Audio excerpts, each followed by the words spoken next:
नमस्कार सर, आज नेरूळ येथे पंढरनाथ चहाची ओपनिंग झाली आहे. तुम्ही आता चहा पिली, मला कशी वाटली चहा?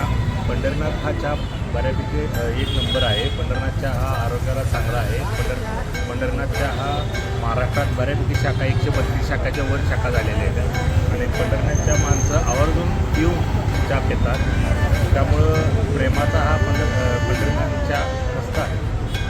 अच्छा, तुम्ही आता हा सेक्टर नेरूळमध्ये सेक्टर 10मध्ये हे नवीन फ्रँचाइज हे मला समजल्यानंतर मी डायरेक्ट इथं आपल्या आलो आणि पंढरनाथ चहाचा स्वाद घेण्यासाठी. आपले संजय सर गायकवाड यांनी आपली शाखा ओपनिंग केली आज. तर नेरूळ किती सेक्टर कितीमध्ये आहे? हे सेक्टर 10मध्ये आहे. स्टेशनच्या जवळच आहे. वॉकेबल नसतं 5 मिनिटाच्या अंतरावर तुम्ही पंढरनाथ चहाचा स्वाद घेऊ आणि प्रेमाचा असा आरोग्यदायक चहा. आता तुम्ही कोणता चहा पिला, गुळाचा पिला की साखरेचा पिला? हा गुळाचा चहा कसा वाटला तुम्हाला गुळाचा? चांगला आहे, चांगला आहे, आरोग्याला चांगला आहे आणि माणसाला जरा फ्रेश असं कामावरनं जो थकवा जाणारा असा चहा आहे. Thank you sir.